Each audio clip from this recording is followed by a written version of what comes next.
کہ وہ ہسٹری میں بیان ہوئی ہے، جو انٹرپریٹیشن یہاں بیان کی ہے۔ اب میں چاہتا ہوں آپ کے سامنے وہ چند نکات میں بیان کر دوں تاکہ آپ کو بھی دیکھیں کہ یہ ایگزیکٹلی انہیں کے ورڈز ہیں جو میں سمرائز کر رہا ہوں تفسیر سے، وہ یہ کہتے ہیں نمبر 1۔ اب وہ ہسٹوریکل آپ کو کورابریشن دے رہے ہیں، قرآن سے بھی انہوں نے کہا کہ اس کا مطلب یہ نکلتا ہے، آپ ہسٹوریکلی آپ کو بتا رہے ہیں کہ کیا مطلب نکلتا ہے۔ 1. The prophet would read out whole surah of the Quran to people, and this could not have happened, or this could not have been possible unless they had been read out to him in their specific sequence. The companions would listen to and preserve the Quran in accordance with this arrangement. تو یہ یعنی اللہ تعالیٰ کی طرف سے سورتوں کا نازل ہونا، پوری کی پوری سورتوں کا، اور نبی صلی اللہ علیہ وسلم کا قرآن مجید کا صورتوں میں پڑھنا کا جو صورتیں دی گئی ہیں ان کا نمازوں میں پڑھنا یہ پاسبل نہیں تھا کہ جب تک کہ یہ صورتیں جیسے کہ اللہ تعالیٰ نے ان پہ نازل کی تھی اسی ترتیب سے آپ نے پڑھ کے نہ سنائی گئی۔ ابھی دیکھیں انہوں نے آیت وہ کوٹ کی ہے نا، بلغ ما انزل الیک من ربک کا مطلب ہے کہ پوری کی پوری صورتیں جو ہیں وہ اللہ تعالیٰ کے پیغمبر نے نماز میں، اسی طرح سے خانہ کعبہ میں آپ جا کے تلاوت کیا کرتے تھے، اس کے ہمیں مثالیں ملتی ہیں، وہ کمیونیکیٹ کی جاتی تھی۔ پھر قریش جو تھے دے وڈ بی ویٹنگ، کیونکہ دیکھیے نا ان کو تو ایک مسئلہ پڑا ہوا تھا کہ ایک نبوت کا ایک شخص نے دعویٰ کر دیا ہے اور وہ یہ کہتا ہے خدا مجھ سے کلام کر رہا ہے، اور ان کے کلام کو سن کے عرب کے جو شعراء تھے بڑے بڑے، ان میں سے مثال کے طور پہ ایسے تھے جنہوں نے لبید کے بارے میں یہ آتا ہے کہ انہوں نے شاعری چھوڑ دی، اور جب ان سے کہا گیا کہ آپ نے کیوں شاعری چھوڑی تو انہوں نے کہا بعد القرآن، یعنی یہ جو کلام خداوند تعالیٰ کا نازل ہو رہا ہے اس کے بعد تو ہم یہ نہیں کر سکتے۔ اسی طرح سے بڑے بڑے خطبہ انہوں نے بالکل ڈک ڈال دیے۔ اس نے ایک ہیبت طاری کر دی قرآن مجید کی۔ تو قریش نے جب یہ دیکھا کہ ان کے جو بڑے صاحب علم لوگ ہیں، جو لٹراٹی ہیں ان کی، وہ بھی قرآن کو ایکسیپٹ کر رہی ہے، تو اب they would wait, literally wait for revelations of the Quran, اور اس کے افیکٹ کو دیکھ کے وہ یہ کہتے تھے، آپ نے بھی قرآن میں جگہ جگہ پڑھا ہوگا، یہ تو شاعری ہے، یہ تو کوئی جن ہے جن کو القاء کرتا ہے، یہ تو خود ایک شاعر ہے۔ اس لیے کہ وہ چاہتے تھے کہ کسی طرح سے اللہ تعالیٰ کی طرف سے جو وحی آ رہی ہے کم کیا جائے کہ یہ نہیں خدا کی طرف سے نہیں ہے، تو انہوں نے خود گھڑ لی ہے۔ تو میں جو بتا رہا تھا آپ کو یہ تھا کہ جیسے نبی صلی اللہ علیہ وسلم خود قرآن مجید کو نمازوں میں پڑھتے تھے، خانہ کعبہ میں پڑھتے تھے، جو قریش تھے وہ کان لگا کے سننا کی کوشش کرتے تھے کہ یہ نئی وحی کیا آئی ہے، because when they saw that the people are actually giving into this wahi and they are accepting faith، تو ان کے لیے ایک اچھمبے کی چیز۔ تو یہ ایگزیکٹلی یہ بات ہے جو استاد بھائی بیان کر رہے ہیں کہ یہ this could not have been possible unless they had been read out to him in their own specific sequences، یعنی جن سیکوینس میں آیت صورتوں کو نبی صلی اللہ علیہ وسلم نے پڑھ کے سنایا اسی سیکوینس سے اللہ تعالیٰ نے ان کو یہ دیا ہوگا لازم۔ اور پھر صرف اتنا کام نہیں کیا، نبی صلی اللہ علیہ وسلم کے جو صحابہ تھے، یعنی آپ یہ دیکھیے وہ جو زمانہ تھا جس میں قرآن مجید نازل ہوا خواتین حضرات، that was an oral tradition, یعنی بہت زیادہ میموری پہ زور تھا، کاغذ قلم پہ اتنا زور نہیں تھا، بلکہ عربوں کے ہاں یہ ڈیفیکٹ سمجھا جاتا تھا کہ ایک آدمی جو ہے وہ لکھنے کا سہارا لے رہا ہے۔ سو ان کے ہاں میں آپ کو شاید پتہ ہی ہوگا کہ حضرت ابو بکر جو تھے، یہ جینیالوجی جس کو ہم شجرہ نسب نہیں آپ کہتے، یہ اس کے بہت بڑے علماء میں سے تھے عربوں میں، ان کو شجرہ نسب یاد تھا۔ یہ میں آپ کو صرف ایک مثال دے رہا ہوں، ورنہ عربوں کے ہاں اس حافظے کی مثال، اس کے اندر یعنی لوگ اپنی ہسٹری کو، لوگ اپنے شجرہ نسب کو زبانی بیان کر دیتے تھے، اس کی بہت مثالیں ہیں۔ تو the point that I'm trying to make is کہ یہ oral culture تھا which was present in Arabia in those times and which is actually used by the Almighty and by the Prophet of God to have this Quran read out, memorized and preserved۔ تو پہلی بات ہے یہ استاد ضمیر الدین صاحب نے فرمائی کہ یہ قرآن مجید جو ہے وہ اس طرح سے یاد ہوا کہ کسی کو اگر یہ اشتباہ پیدا ہو، کیونکہ دیکھیے ہم رہ رہے ہیں اس وقت اس سینچری کے اندر، ہماری ڈیپینڈنس بہت زیادہ ہے لکھے ہوئے ورڈ پہ، یعنی ہم چیزوں کو دیکھتے ہیں، ویریفائی کرتے ہیں، ہم کہتے ہیں چلیے کہیں لکھ لو کہ بھول نہ جائیں، ہے نا ہم لوگ، because we are so dependent on written things۔ جو اورل کلچر تھا نبی صلی اللہ علیہ وسلم کے اپنے زمانے میں، کبھی آپ نے دیکھا ہو کہ زبانی چیزیں کیسی ہوتی تھی، تو آپ ان لوگوں کی انیکڈوٹ پڑھیں جو بلائنڈ حفاظ تھے، ایسے حافظ جو جو پرانی پوئٹری یا مثال کے طور پہ جو پرانے شعر اشعار تھے، پرانے خطبے تھے اور قرآن مجید، ان کو وہ زبانی یاد کرتے تھے اور وہ بالکل جیسے کہتے ہیں نا بورن بلائنڈ ایٹ ٹائمس۔ تو وہ کیا تھا کہ انہیں کی وہی حس بہت تھی زبانی یاد کرنے کی کہ ان کے یہاں رائٹنگ پہ ریلائنس نہیں تھی۔ یعنی آپ دیکھیں نا کہ ہمیں بڑا عجیب سا لگتا ہے کہ آپ بغیر لکھے ہوئے صرف سن کے یاد کر رہے ہیں، اگر آپ نے یہ محسوس کرنا ہو نا کہ سن کے کیسے یاد کیا جاتا ہے، تو یہ بلائنڈ صحابہ یا بلائنڈ ان لوگوں کی ٹریڈیشن کو ہسٹری میں پڑھیے کہ کیسے سن کے چیزوں کو پرزرو کیا جاتا ہے اس اورل کلچر میں، اور پروفٹ کے زمانے میں بھی یہی۔ دوسری چیز جو استاد امیر الدین فراہی نے بیان کی خواتین حضرات وہ یہ ہے کہ the prophet would direct the companions to place the revealed verses of the Quran at specific places in specific surahs and the companions would obey this directive.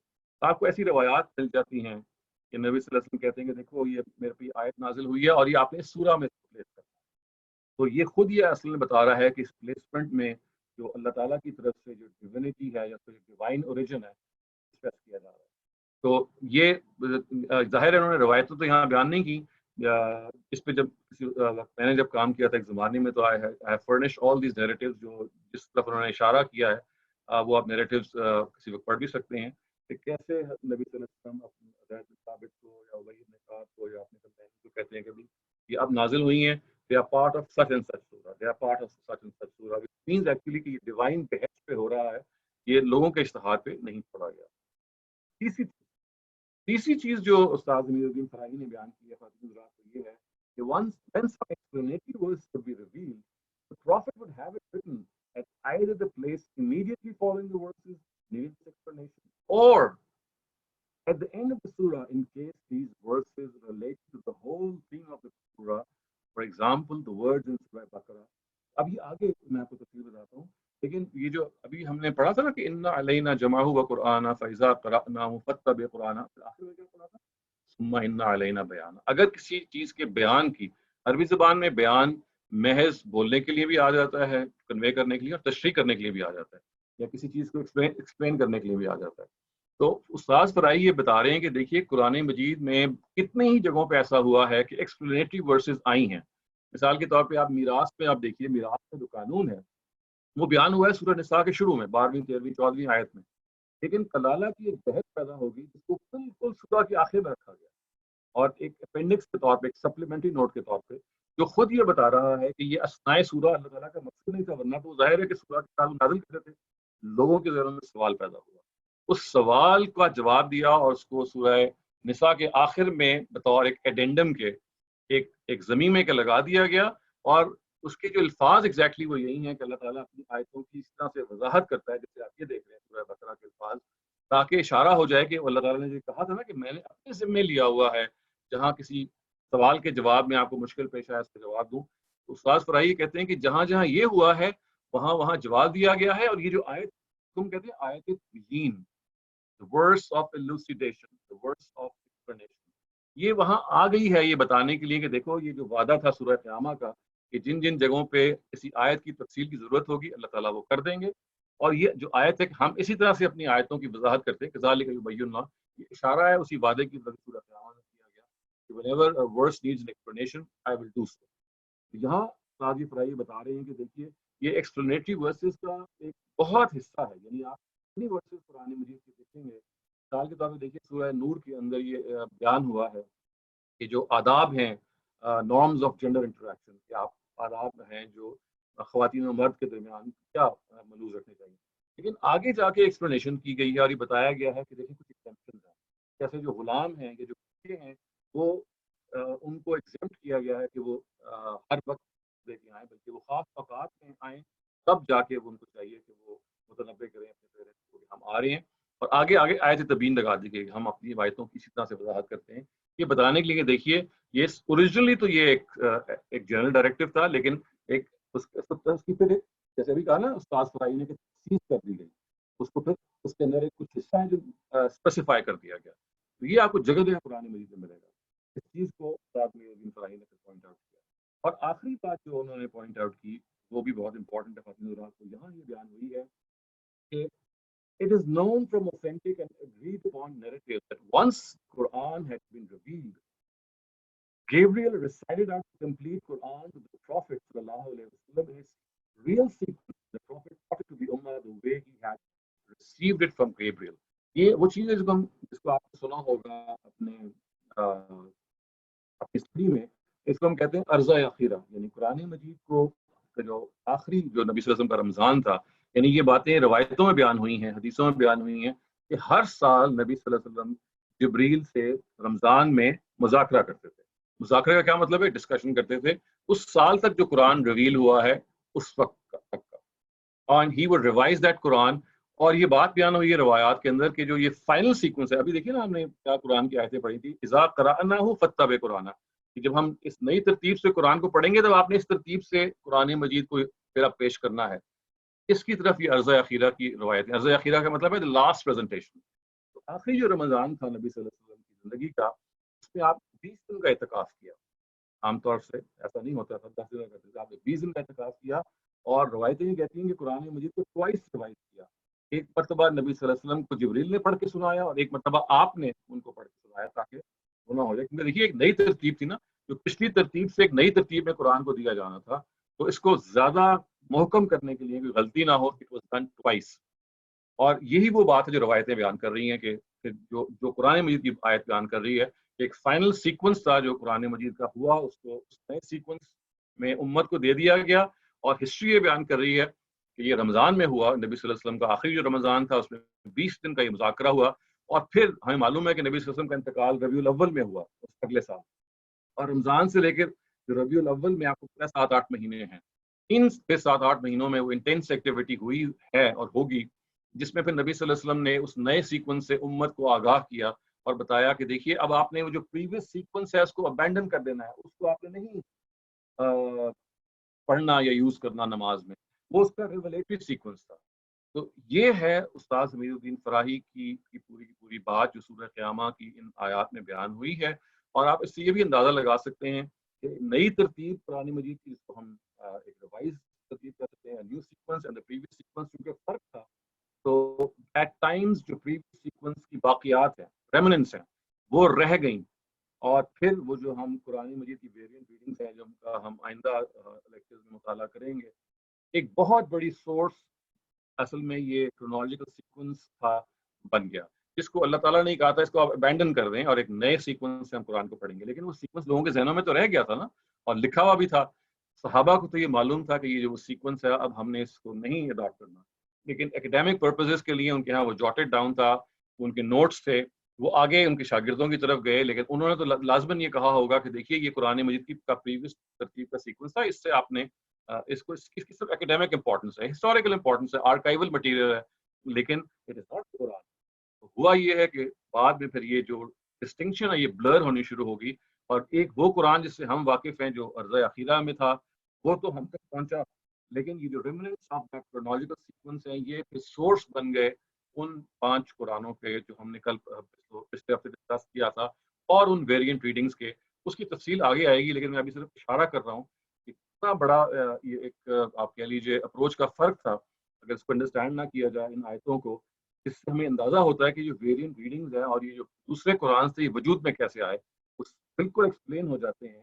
کہ اگر ہم یہ انڈرسٹینڈ کر لیں کہ چونکہ اللہ تعالیٰ نے ایک نیا سیکوینس قرآن مجید کو دے دیا تھا، پریویس سیکوینس کو ابینڈن کروا دیا تھا، لوگوں میں سے بعض لوگوں نے اس پریویس سیکوینس کی بعض آیتوں کو ایکڈیمک امپورٹنس کے لیے محفوظ کر لیا، لیکن بعد میں they became intermingled with the main Quran and slowly and surely پھر اس سے وہ بنا پڑ گئی، وہ foundation was laid for variant readings and for the Quran. تو میں بھی صرف اشارہ کر رہا ہوں. میرا یہ خیال تھا کہ میں جو استاد ضمیر الدین فراہی کی ایکسپلینیشن کے ساتھ ساتھ جو ٹریڈیشنل ایکسپلینیشن ہے وہ بھی آپ کو آج ہی کے لیکچر میں ایکسپلین کر دوں. لیکن میں دیکھ رہا ہوں کہ ٹائم اتنا ہو گیا ہے، I would stop here, I'll not go beyond, کیونکہ وہ خود ایک بہت اہم حصہ ہے. تو I'll leave it for our next discussion انشاءاللہ تعالیٰ next. تو میں آپ کو پھر یہ بتاؤں گا کہ کس طریقے سے انہی آیات کو استاد ضمیر الدین فراہی کے علاوہ جو ہمارے ہاں دوسرے اسکالرس تھے ان کو کیسے سمجھا، اور پھر آپ کمپیریزن کر کے دیکھ سکتے ہیں اور اپنا you can make up your own mind. میرا آج کا صرف مقصد یہ ہے کہ آپ استاد ضمیر الدین فراہی کی بات کو سمجھ لیجئے. اس کی امپورٹنس جو صحیح معنوں میں تو آپ کو جب آپ کمپیریٹیو اسٹڈی کریں گے تب سمجھ میں آئے گی، لیکن یہ بہت سمپل ہے. اور یہ آپ کو یہ اشارہ بھی کر دیتی ہے اپنی سمپلسٹی کے ساتھ ساتھ کہ جو ویرینٹ ریڈنگز ہیں وہ جو 5 قرآن ہیں ان کی کیسے ہماری امت میں سرکولیٹ ہونے شروع کیے. اس کی تفصیل اور اس میں زیادہ ایکسپلینیشن انشاءاللہ ہم آئندہ لیکچرز میں فراہم کریں گے. So I will just end my talk here. اور آج میں آپ کو یہ کہوں گا کہ آپ نے جو سوالات کرنے ہیں وہ پلیز جو آگے کی ہم نے گفتگو کرنی ہے، اگر وہ آپ نے اس کے ذہن میں سوال ہیں تو ان کو ڈیفر کیجیے اور اپنی یہ ٹریننگ کیجیے کہ ہم اپنے آپ کو پہلے پوائنٹ آف ویو کو سمجھنے میں بہت ٹائم صرف کر دیں. تو آپ اپنے جو سوالات ہیں جو لیکچر کے متعلق ہیں ان کو محدود رکھیے ان چیزوں اس خاص اپروچ کے حوالے سے کہ کیسے ڈائریکٹلی قرآن مجید کا یہ جو مطلب انہوں نے سمجھا یہ نکلتا ہے یا نہیں نکلتا، یہ سوال آپ کر سکتے ہیں. لیکن اگر آپ مجھ سے یہ پوچھیں گے کہ بھئی پھر باقی لوگوں نے کیا کیا، تو میں نے اس کے بارے میں آپ کو بھی بتا دیا ہے کہ وہ ہم باقی لوگوں کی بات اسٹڈی کریں گے انشاءاللہ نیکسٹ سیشنز میں، اور کمپیریزن بھی کریں گے، اور یہ بھی دیکھیں گے کہ کس طرح سے پھر وہ جو ہم نے سوالات پچھلے سیشن میں اٹھائے تھے 10 سوالات، ان کا ہمیں کیا پاسبل جواب ملتا ہے. سو اوور ٹو مائی کو ہوسٹ، پلیز آپ you can now proceed with the question. بہت اینڈ آئی وڈ شکریہ لائک ڈاکٹر ٹو نو کہ شہزاد. آواز کیسی تھی؟ جی ریلیٹیولی پہلے سے بہتر، لیکن فیڈ بیک کوئی اتنی اچھی نہیں ہے. So I understand that you are working on it. So hopefully by next session ہم اس کا کوئی سولوشن نکالیں گے. So generally was better. So چلیے سوالوں کا سلسلہ شروع کرتے ہیں. سب سے پہلے رفیہ خواجہ، آپ پلیز اپنا سوال پوچھیے. السلام علیکم doctor Shahzad. I hope you'll be able to answer this question. Maybe you may feel that it's not relevant to today.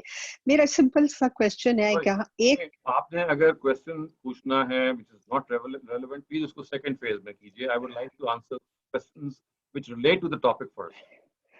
Dr. Shahzad, I think it is relevant because I feel that there's only one Quran written in clear Arabic, yet آپ Hamiduddin fry صاحب کا بتا رہے ہیں, other scholars have different views. We can't even seem to agree that اللہ تعالیٰ نے پہلی وحی پروفیٹ صلی اللہ علیہ وسلم کو کہاں بھیجی تھے, غار ہرا میں, it was سورہ علق. Others says کہ no, not غار ہرا, سورہ فاتحہ. So I just get confused. I hope you can just somehow guide me in this. I don't know Arabic. میں آپ کو یہ کہوں گا کہ آپ تھوڑا انتظار کر لیں, ہم نے ان ایشوز کو آگے ڈسکس کرنا ہے, پہلے وہی کا ایشو بھی ڈسکس ہوگا. اوکے جی, بہت بہت شکریہ. Thank you so much. Fahad you are up next, please اپنا سوال پوچھیے. جی تھینک یو مس غزل. السلام علیکم سر, کیسے ہیں آپ؟ وعلیکم السلام, اللہ کا شکر ہے. سر میرا کویشچن ہے چیپٹر 5 ورس 67 میں, جس میں آپ نے بتایا کہ اس کی فرائی صاحب نے جو اس کی ایکسپلینیشن دی ہے وہ یہ دی ہے کہ وہ ورس جو ہے وہ یہ کنوے کر رہی ہے کہ قرآن مجید کی اس کا جو کانٹیکسٹ ہے وہ یہ کنوے کر رہا ہے کہ قرآن مجید کی فائنل کمپائلیشن کے حوالے سے اس کا کانٹیکسٹ ہے,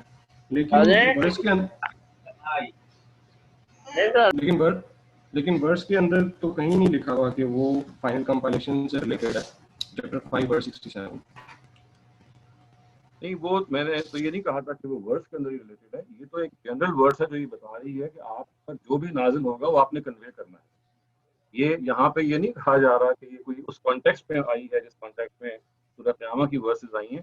وہ تو یہ سائٹ کر رہے ہیں کہ نبی صلی اللہ علیہ وسلم کی قرآن پہنچانے کی ذمہ داری تھی.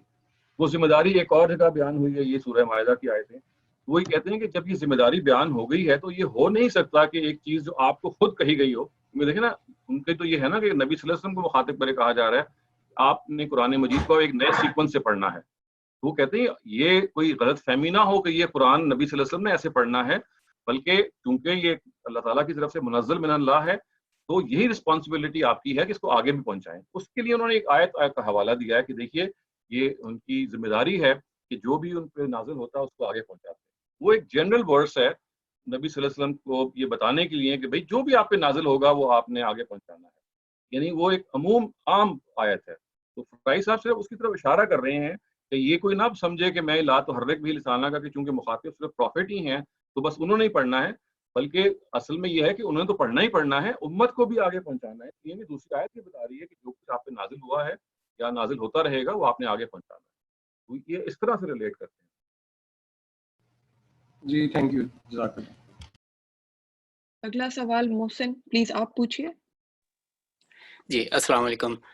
شاہد صاحب یہ بات تو سمجھ میں آ گئی, سورہ بیانہ کی جو آیات آپ نے بتائیں, اس میں ایک کوسچن پھر بھی رہ جاتا ہے. صرف اگر ہم قرآن کو دیکھیں اور حدیث اور آثار کو نہ دیکھیں تو جو نئی ترتیب ہے, یعنی جس کو ہم نیو سیکوینس کہہ رہے ہیں, وہ الفاظ تو قرآن میں نہیں آئے, تو کس آیت سے یا کس آیت کے مفہوم سے یہ بات قرآن کے توسط سے سمجھی جائے کہ جو نئی قرات ہوگی وہ نئی ترتیب سے ہوگی.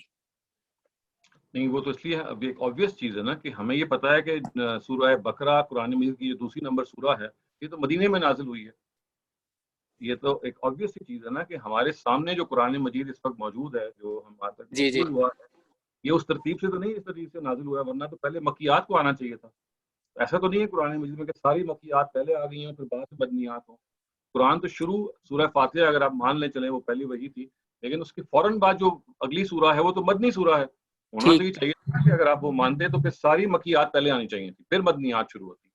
تو عملاً ہمیں یہ معلوم ہو گیا کہ جو ترتیب اس وقت ہمارے پاس ہے یہ وہ ترتیب نہیں جس سے قرآن نازل ہوا تھا, کیونکہ ورنہ پھر مدنی صورت کو نمبر 2 نہیں ہونا چاہیے تھا. نہیں آئی تھنک میں پھر اس کو اس پرسپیکٹو میں کہوں کہ جس طرح سے یہ جب آپ نے فرمایا کہ جو بعض بحثیں یہ ہیں کہ جی صحابہ نے اس کو ترتیب دی یا یہ تو پھر بحث رہ جائے گی نا. میں اگر مطلب اس کو یہ اس طرح سے کہوں کہ یہ ایک جو بیچ میں آیات ہے فتبعوا کرانا ہو, یہ اس کو تھوڑا سا ایلیبوریٹ کر دیں کہ یہ کیوں کہا گیا. نہیں دیکھیں نا یہ کہا گیا کہ فَإِذَا قَرَأْنَاهُ فَاتَّبِعْ قُرْآنَ. اب جی دیکھیں اس کو ایسا سمجھیں کہ قرآن جو ہے وہ ایک ترتیب سے نازل ہو رہا ہے, اس کے صحیح. مختلف سمجھیں کہ ایک پارٹس پڑے ہوئے ہیں, ایک پارٹ یہ پڑا ہوا ہے, ایک یہ پڑا ہوا ہے, ایک یہ پڑا ہوا ہے. ایک تو ترتیب یہ تھا کہ اس کو ہسٹوریکل ترتیب سے ان پارٹس کو ارینج کر دیا جاتا ہے.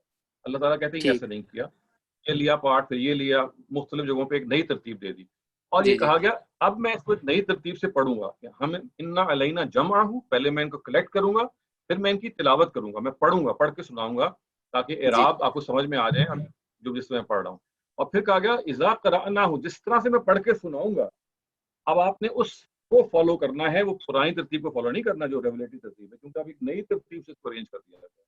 تو آیت آل انکلوسیو ہے یہ بتانے کے لیے کہ فَإِذَا قَرَأْنَاهُ فَاتَّبِعْ قُرْآنَ, اس ترتیب سے جس ترتیب سے قرآن مجید اب آپ کے سامنے آ گیا ہے اب یہی وہ فائنل ترتیب ہے.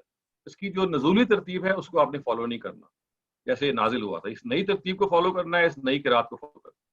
تو یہ وہ آیتیں یہ آپ کو بتا رہی ہیں. اور کیونکہ مدنی دور سے بہت پہلے مکے ہی میں نازل ہو گئی تھی تو آپ یہ کہہ سکتے ہیں کہ قرآن مجید نے اپنی تاریخ کی, اپنی جو کلیکشن کی تاریخ کی پوری اسکیم ہے اللہ تعالیٰ نے اس کو بالکل مکی دوری میں نبی صلی اللہ علیہ وسلم پر واضح کر دیا تھا.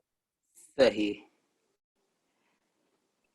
ٹھیک ہے. ہاں یہ بات بالکل سمجھ میں آ رہی ہے کہ جب اللہ تعالیٰ یہ کہہ رہے ہیں کہ فَإِذَا قَرَأْنَاهُ فَاتَّبِعْ قُرْآنَ, یعنی جب میں جو جس چیز کو جس اللہ ترتیب تعالیٰ سے, کہہ رہے ہیں ہاں اللہ جی تعالیٰ کہہ رہے ہیں تو جی یعنی بالکل یہ چیز ہی یہ بات آئی تھنک سمجھا رہی ہے. صحیح کہہ رہے ہیں. جی جی پھر بالکل اب یہ بات سمجھ میں آ رہی ہے کہ یہاں پر ہی یہ چیز جو ہے پہلے سے بتا رہی ہے کہ یعنی نئی ترتیب ہوگی. بالکل ایسا ہی. بہت جزاک شکریہ. اللہ. اگلا سوال فیضان پوچھیں گے. فیضان پلیز گو ہیڈ.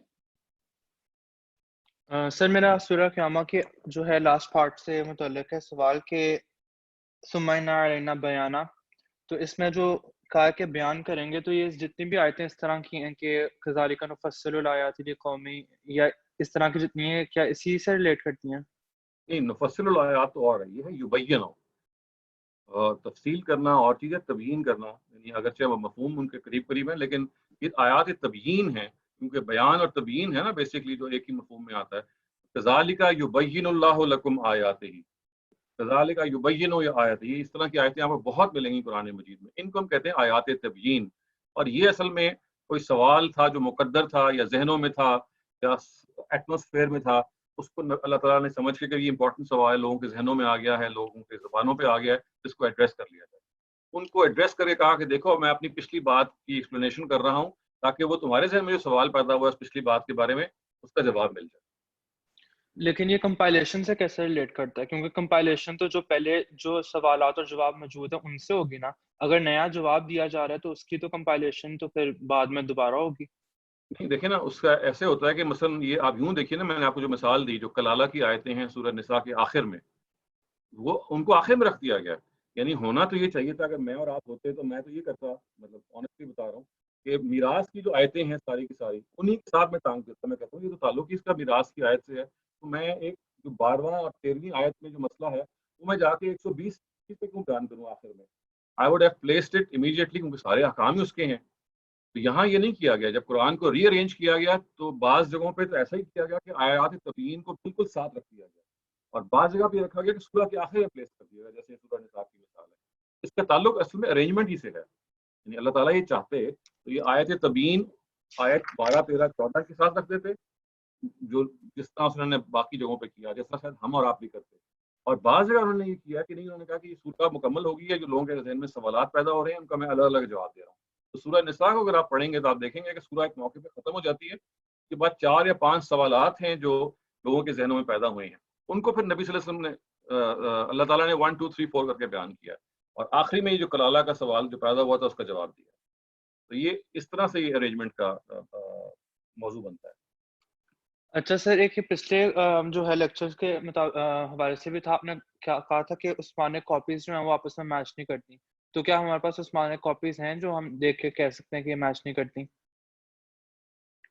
کوئی ایک بھی ایکسٹینٹ کاپی اس وقت عثمانک کاپیز کی نہیں ہے, لیکن یہ ان کے بارے میں خبریں موجود ہیں. میں نے آپ کو بتایا تھا لاسٹ لیکچر میں کہ دیکھیے عثمانک کاپیز میچ نہیں کرتی. یہ ایسا نہیں کہ کسی مصحف سے نکال کے دی گئی ہیں, بلکہ روایتوں میں, حدیثوں میں یہ بات بیان ہوگی ہے کہ دیکھیے عثمانک کاپیز میں یہ فرق ہے. ایکچوئل مصاحف سے ایکسٹریکٹ نہیں کی گئی وہ, بلکہ روایتوں سے لی گئی ہیں, کیونکہ وہ مصاحف سے ایگزسٹ نہیں کرتے. اور سر یہ جو سیکوینس جو نیا جو ہمارے پاس ہے ارزا خیرہ کی جو ہم قرات کرتے ہیں, اس کے علاوہ جو قراتے ہیں اس میں کیا صورتوں کے اندر بھی سیکوینس آیتوں کا ڈفرینٹ ہے؟ کس جگہ پہ جو باقی قراتے ہیں اس میں کیا سورت کے اندر بھی جو ہے ورسز کا؟ تو ایسا نہیں ہے جس کو ہم تقدیم تاخیر کہتے ہیں. اگرچہ ہمارے ہاں پوٹینشلی اس کو مانا جاتا ہے کہ تقدیم تاخیر ہوئی ہے, لیکن جتنی بھی اس کا قرآن مجید اویلیبل ہیں اور جتنی بھی قراتیں جن کو آپ کینونیکل قرات کہتے ہیں, ان میں سے کہیں ایسا نہیں ہے کہ آیات آگے پیچھے ہوں. آیتوں میں اضافے ہیں. جی لیکن پھر سیکوینس کا کیسے کہہ سکتے ہیں کہ دوبارہ سے کیا گیا تھا؟ کیونکہ اگر وہ پرانا ہی چلتا آ رہا ہے صحابہ اکرام کے زمانے سے, تو پھر تو وہی رہنا چاہیے, اس میں بھی پرابلم ہونی چاہیے, آگے پیچھے ہونی چاہیے. وہ دیکھیں نا, ان میں سے بیشتر جو سیکوینس کا معاملہ ہوا ہے وہ صورتوں کی ارینجمنٹ میں ہوا ہے. یعنی جب تو اگر آپ قرآن مجید کو پڑھیں گے تو آپ یہ دیکھیں گے کہ عام طور سے ایک سورہ پہلے پوری مکمل ہوئی ہے نازل ہونا, اس کے بعد ایک اگلی سورہ شروع ہوئی ہے.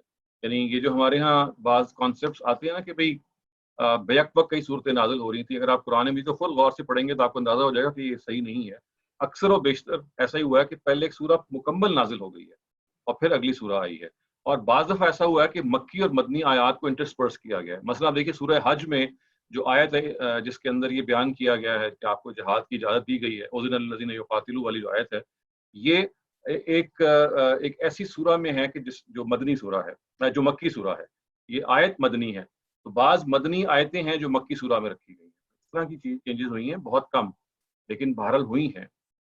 تو یہ ایک مثال ہے اس چیز کی کہ آیت مدینے میں نازل ہوئی لیکن ایک مکی سورہ میں اس کا حصہ بنا ہے.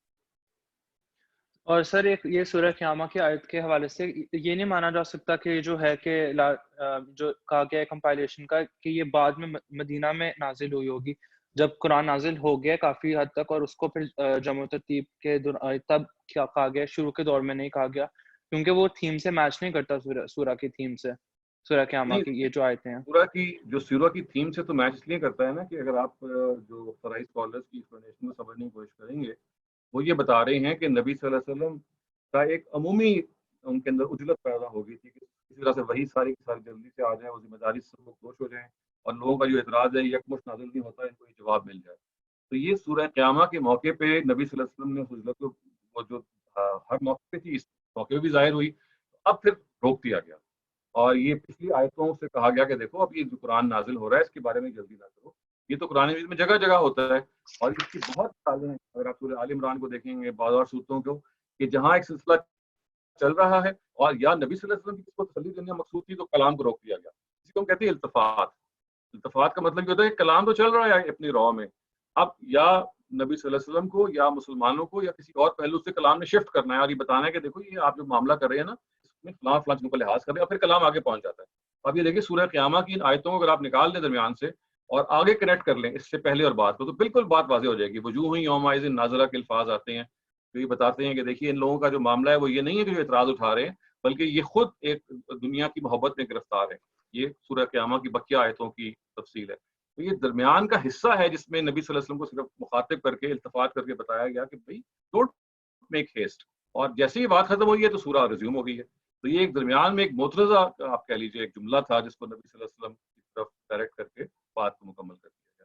تو اگر آپ قرآن مجید کے جو یہ اسٹائلسٹک فیچرز ہیں جو ہم نے اسٹڈی کیے ہیں پہلے ان سے واقف ہوں گے تو آپ کے لیے کوئی اجنبیت نہیں ہوگی کہ یہ کوئی کلام کا عیب ہے یا اچانک درمیان میں بات آ رہی ہے. ایسے ہو جاتا ہے. یعنی ہم نے جملہ مترضع جب پڑھے ہیں ان کی تفسیر پڑھی ہے قرآن کی انڈرسٹینڈنگ میں، تو میں یہ دیکھا ہے کہ ایسے کلام کو روک دیا جاتا ہے، ایک بات پہ تبصرہ کیا جاتا ہے اور پھر کلام پیچھے سے متصل ہو جاتا ہے. اور سر یہ کیا گروپس کی کوئی ملتی ہیں روایتیں کہ گروپس میں بھی ترتیب دی گئی، یعنی گروپس میں چھوڑتے ہیں؟ نہیں ایسی کوئی روایت نہیں ملتی. یہ تو خود قرآن مجید ہمیں یہ بتاتا ہے کہ یعنی اگر آپ گروپ کی تعین کی بات کر رہے ہیں تو ایسے نہیں، لیکن قرآن خود یہ بتاتا ہے کہ جب یہ کہتا ہے نا وَلَقَدْ سَبْعٌ مِّنَ آتَيْنَاكَ الْمَثَانِي، کہ یہ قرآن مجید کو ہم نے 7 ایسی چیزوں میں نازل کیا جس کے جو 2 کر کے ہیں، تو منسوخ تو یہ ہے. چلیں تھینک یو ویری مچ. بہت شکریہ. اگلا سوال عدنان آپ پوچھیے. Adnan are you still there؟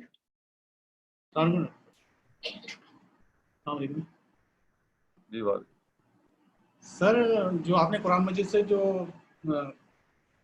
قرضہ اخرہ کے بارے میں جو بتایا جو آیتیں ہیں وہ تو بالکل صاف بیان کرتی ہیں، لیکن جو ہمارا ٹریڈیشن ہے اس میں جو اس سے پہلے کی جو قرآن کی جو کلیکشن تھی وہ تو اس حساب سے تو پھر ضنی ہو گئی کہ وہ اخبار عہد کے تھرو ہمیں مل رہی ہے.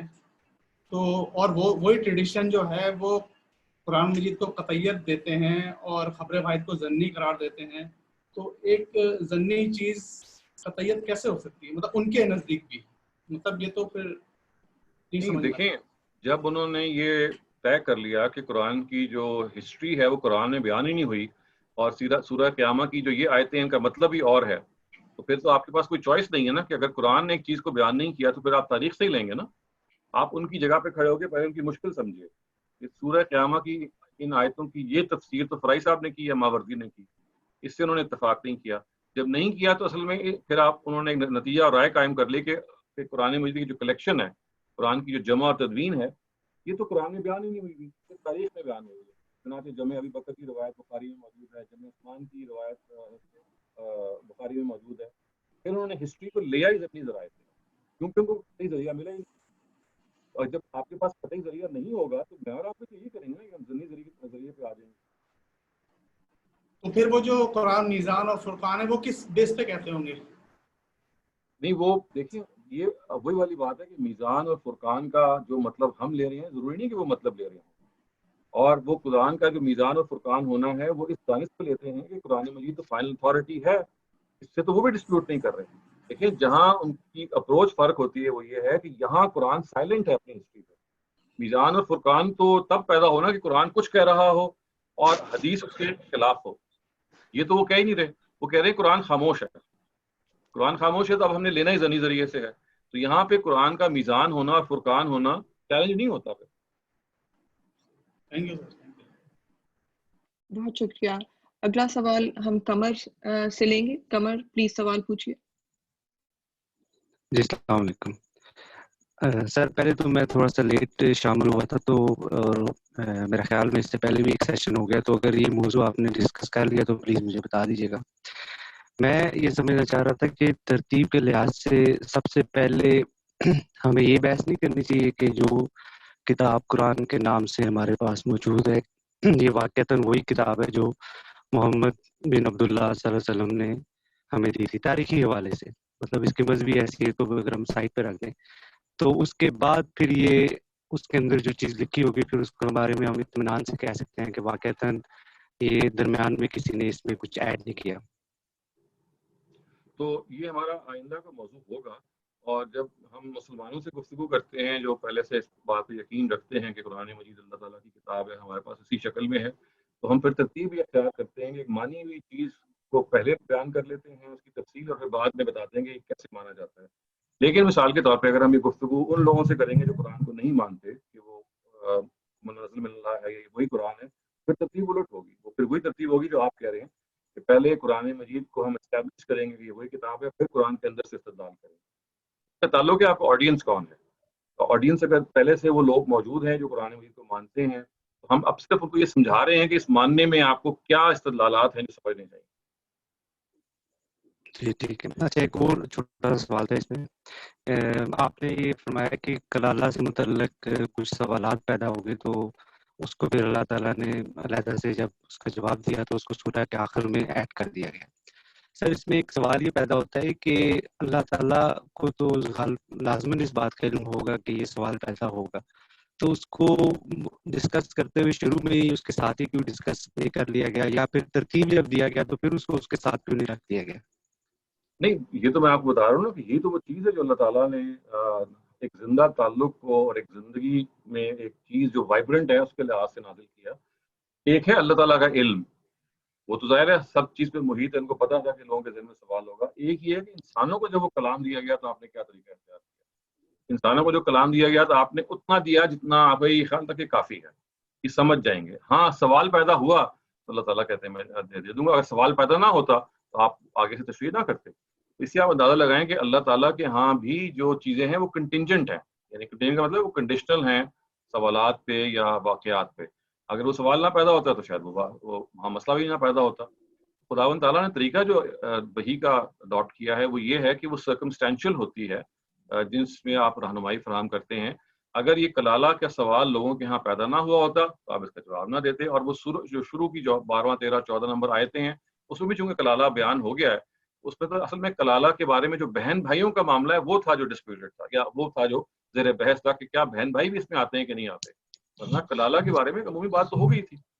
تو یہ وجہ ہے کہ اللہ تعالیٰ نے جب سورہ کی سیٹنگ یہ رکھی کہ بھائی سورہ تو یہاں ختم ہو گئی ہے, اب میں کوسچنس کا جواب دینا ہے, کوسچنس کو الگ کر دیا. اگر ایسا نہ ہوتا مثال کے طور پہ کہ آخر میں 4-5 سوال ہوتے نہ ہوتے بلکہ سورہ ایک آخر میں جا کے ختم ہوتی, تو میرے خیال ہے اللہ تعالیٰ پھر وہی کرتے کہ آخر میں نہ رکھتے, پھر اس کو وہاں رکھتے کہ جہاں پہ وہ آیتیں آئیں.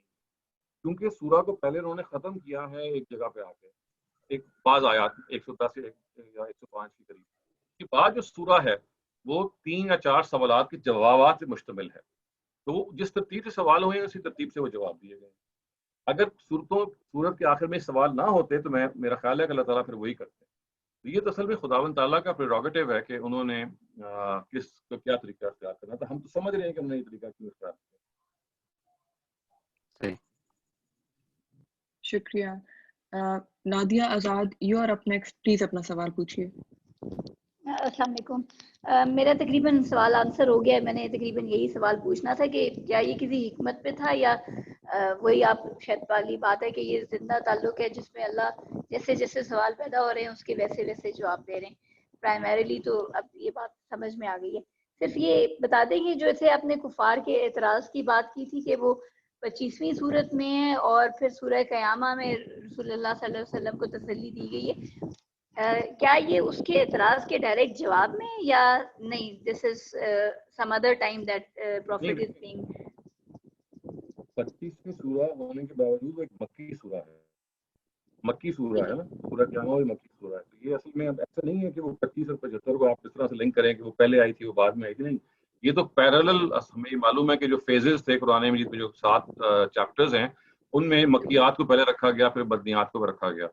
اس وجہ سے یہ لنک ہے یہ تو نہیں اسٹیبلش ہوتا کہ جو 25 نمبر سورہ ہے وہ 75 نمبر سے پہلے آئی ہے نہیں آئی. نہیں, اپنے گروپ میں وہ پہلی ہوگی, لیکن اس گروپ میں جو کوئی اور گروپ ہے وہاں کی جو مکیات ہیں, جو اس گروپ کی مکیات ہیں, ان کو متصل بھی مانا جا سکتا ہے اور پہلے اور آگے بھی ہو سکتا ہے. تو اصل میں تو یہ ہے کہ وہ سوال فضا میں موجود تھا, وہ اعتراضات لوگ کر رہے تھے اور ان اعتراضات کو وہی نے ایک آپ کہہ لیجیے ورڈز دے دیے. وہ تو اگر وہ ورڈز نہ بھی دیتے, کیونکہ دیکھیں بعض مقدر سوالات کا قرآن میں جواب دیا گیا, سوال فضا میں موجود ہے تو اللہ تعالیٰ نے فضا میں سوال کوٹ نہیں بلکہ جواب دے دیا. ہم نے اس جواب سے اندازہ لگاتے ہیں اس کے بھائی یہ دیکھیں فضا میں لوگوں کے ذہنوں میں یہ سوال تھا جس کا جواب اللہ تعالیٰ نے دے دیا وداؤٹ کوٹنگ دیٹ کوسچن. قرآن میں یہ دونوں کام ہوتے ہیں کہ بعض دفعہ the question is quoted and the answer is given and at times the question is not even quoted, it is understood کہ بھئی یہ پرابلم پیدا ہو رہی ہے اس کا جواب دے دیں. تو اس کیس میں تو سوال سائٹ ہو گیا کہ بھئی یہ لوگ کہتے ہیں کہ اکٹھا قرآن نازل نہ ہو. میں کہتا ہوں کہ فرض کیجئے سائٹ نہ بھی ہوتا اور قرآن مجید کی سورہ قیامہ کی وہ آیات آ جاتی تو ہم اس سے اندازہ لگاتے ہیں کہ بھئی this was a problem that was there somehow that people were not very convinced کہ اچھا یہ کیوں بار بار ایک نئی وحی آ رہی ہے, روزانہ ایک نیا پیغام یہ لے کے آتے ہیں اور یہ القاء کرتا ہے. یہ اعتراض تو وہ کر ہی رہے تھے. تو اللہ تعالیٰ نے اصل میں پھر ان کو تو موضوع دیا ہی نہیں, یعنی ان لوگوں کو تو موضوع بنایا ہی نہیں. آپ نے نبی صلی اللہ علیہ وسلم کو کہا کہ دیکھو بھائی معاملہ یہ ہے کہ ان کے اعتراضات کے پیچھے جاؤ گے تو اگر آج یہ اعتراض کریں کل ایک نیا اعتراض لے آئیں گے, یہ چپ نہیں ہو سکتے. اپنے لیے یہ سمجھ لو کہ قرآن کی اسکیم یہ ہے کہ اس نے نازل ایسے ہی ہونا ہے, اور پھر جب نازل ایسے ہونا ہے تو اس کے بارے میں فکر نہ کرو وہ نزول شدہ قرآن کہاں جائے گا, وہ میں آپ کے لیے یہ اور یہ کر دوں گا. اس طرح اللہ تعالیٰ کلام کر رہے ہیں. بالکل ٹھیک, جزاک اللہ, thank you. Dr. Salim, we have a question from Zoom chat asking, in Surah Qiyamah, when people say, Inna alayna jam'uha, they say it means in his heart. Why are they wrong? So that is something that we're going to take up in the next session, because that relates to the traditional interpretation of Surah Qiyamah. So, Inna alayna jam'ahu wa Qur'ana fa iza qara'na. As I said earlier on when I was discussing the opinions which are found on this verse, on these verses, I said that I wanted to discuss both these opinions today, but I think because of short of time, I thought that it would be difficult to have both of them in the same session. So I've just deferred that explanation to the next session, but we'll inshallah go through it and see what exactly is the analysis vis-a-vis the traditional interpretation of the word Jama'ah in their opinion. Thank you, Dr. Salim. And I'm sure Ghazal is going to start the second round now.